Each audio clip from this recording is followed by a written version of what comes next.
ये मुल्क की डेमोक्रेसी, मुल्क के सेकुलरिज्म और माइनॉरिटीज़ के राइट्स पे एक अटैक है।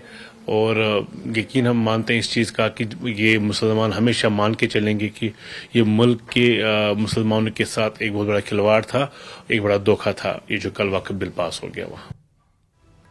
नेशनल कॉन्फ्रेंस के प्रवक्ता इफरा जान ने बीजेपी के उस दावे पर सवाल उठाए हैं जिसमें कहा गया है कि वक्फ विधेयक में संशोधन से मुस्लिम महिलाएं सशक्त होंगी। इफरा का दावा है कि ये संशोधन वास्तव में मुस्लिम समुदाय को कमजोर करने वाले हैं और कश्मीर में वक्फ बोर्ड की अध्यक्ष पहले से ही एक महिला है। सुनिए क्या कहा।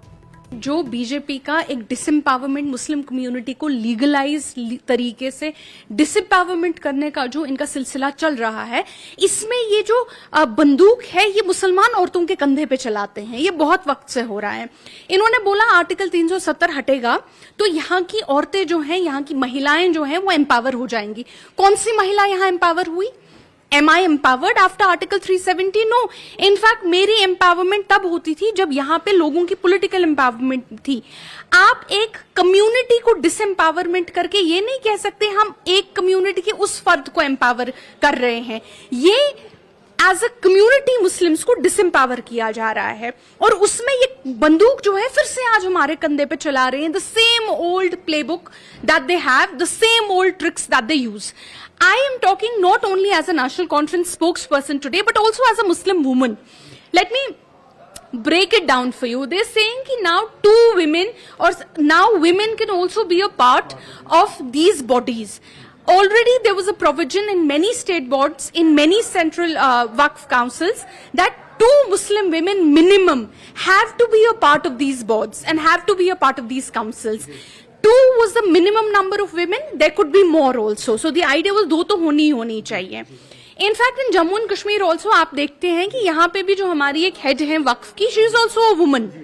तो ये कहना कि इसके बाद जो है ये वक्फ काउंसिल करने के बाद we are now going to empower women, no, this is nothing. This has nothing to do with empowerment of women.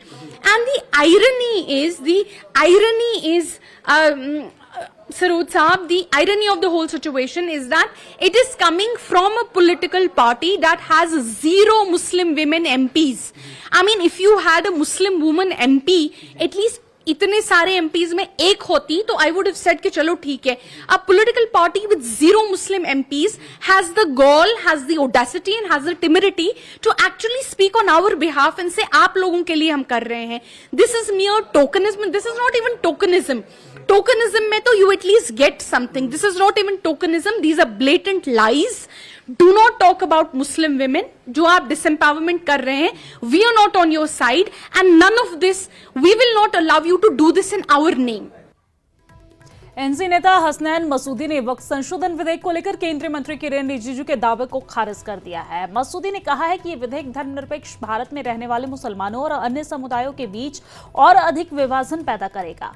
उन्होंने ये भी कहा है कि यदि वक्फ बोर्ड में किसी सुधार की जरूरत है तो उससे संबंधित समुदाय को शामिल करके ये सुधार किया जाना चाहिए। देखिए, ये हमारा वाज़ेह मौक़िफ़ है। ये जो बिल है ये एक कदम है मुसलमानों को बेख्तियार करने की तरफ। तो आप देखेंगे कि 2014 के बाद ही मुसलमानों को हाशिए पर करने का एक प्रयास क्या हो रहा है, एक कोशिश हो रही है और ये भी उसकी सिमत एक कदम है। तो ये क्या कि मुसलमान अब जो उनके इदारे हैं उन इदारों के नज़्म नस्क से उनको महरूम किया जा रहा है और डिसएम्पावर किया जा रहा है।